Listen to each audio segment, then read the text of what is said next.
નમો ભગવતે વાસુદેવાય। અધ્યાય 13મો। વરાહરૂપે હિરણ્યાક્ષને માર્યો। મૈત્રેય કહે છે, હે વિદુર, પત્નીએ સહિત સ્વયંભૂવ મનુ ઉત્પન્ન થયા પછી બ્રહ્માને કહેવા લાગ્યા, હે ભગવન, તમે મારા પિતા છો, માટે આ લોકમાં મને યશ મળે અને પરલોકમાં સદગતિ થાય અને તમારી સેવા થાય એવું કાર્ય કરવાની આજ્ઞા આપો। બ્રહ્મા કહે છે, હે તાત, પિતાની આજ્ઞા પાળવી એ જ પુત્રોને માટે પિતાનું પૂજન છે। માટે તું તારી પત્નીમાં સંતાન ઉત્પન્ન કરીને પૃથ્વીનું પાલન કર અને યજ્ઞોથી હરિની પૂજા કર। પ્રજાના રક્ષણથી મારી સેવા થશે, તેથી ભગવાન તારી ઉપર રાજી થશે। મનુએ કહ્યું, હે ભગવન, હું તમારી આજ્ઞા પાળીશ, પણ મારે રહેવાનું સ્થાન નથી।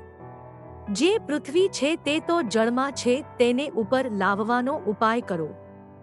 બ્રહ્મા ચિંતા કરવા લાગ્યા, જળમાંથી પૃથ્વીને મારે કેમ બહાર લાવવી? મારા પિતા શ્રીહરિ જ મારું કાર્ય કરશે। બ્રહ્મા આમ વિચારે છે તેવામાં બ્રહ્માના નાકમાંથી વરાહ ભૂંડનું બચ્ચું નીકળ્યું। તે અંગૂઠા જેવડું હતું, પણ ક્ષણમાત્રમાં હાથી જેવડું થયું। બ્રહ્મા વિચારમાં પડ્યા, આ શું હશે? આશ્ચર્યની વાત છે કે આ મારી નાસિકામાંથી દિવ્ય રૂપધારી કોણ નીકળ્યું હશે?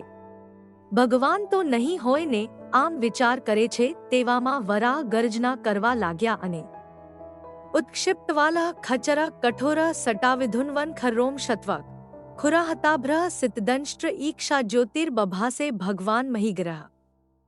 ઊંચું પૂંછડું કરીને કઠોર કેશવાળી ધૂણાવતા ધૂણાવતા આકાશમાં ફરતા અને ખરસટ રૂવાડાવાળી ચામડીવાળા અને ખરીથી વાદાઓને પ્રહાર કરતા અને ધોળી દાઢવાળા પ્રકાશમય દૃષ્ટિવાળા અને પૃથ્વીનો ઉદ્ધાર કરનારા એવા વરાહરૂપ ભગવાન શોભતા હતા। પછી વરાહ ભગવાન પૃથ્વીને સૂંઘતા સૂંઘતા જળમાં ગયા। તે વખતે સમુદ્રે ક્ષોભ પામીને, હે યજ્ઞેશ્વર, મારી રક્ષા કરો, આમ આર્તનાદ કરવા માંડ્યો। પછી રસાતળમાં પૃથ્વી હતી, ત્યાં જઈને તેને ઉપર લઈને વરાહ આવતા હતા। તેવામાં હિરણ્યાક્ષ દૈત્ય ગદા ઉગામીને સામો આવ્યો। તેને લીલામાત્રમાં મારીને ભગવાન સમુદ્રમાંથી બહાર આવ્યા। ત્યારે બ્રહ્માદિ દેવો અને ઋષિઓ દાઢ ઉપર રાખીને પૃથ્વીને ઉહાળતા એવા વરાહ ભગવાનની સ્તુતિ કરવા લાગ્યા। પછી વરાહ ભગવાને પૃથ્વીને જળ ઉપર મૂકીને સ્થિર કરી। પછી વરાહ અદૃશ્ય થયા। ત્રીજા સ્કંધનો 13મો અધ્યાય સંપૂર્ણ।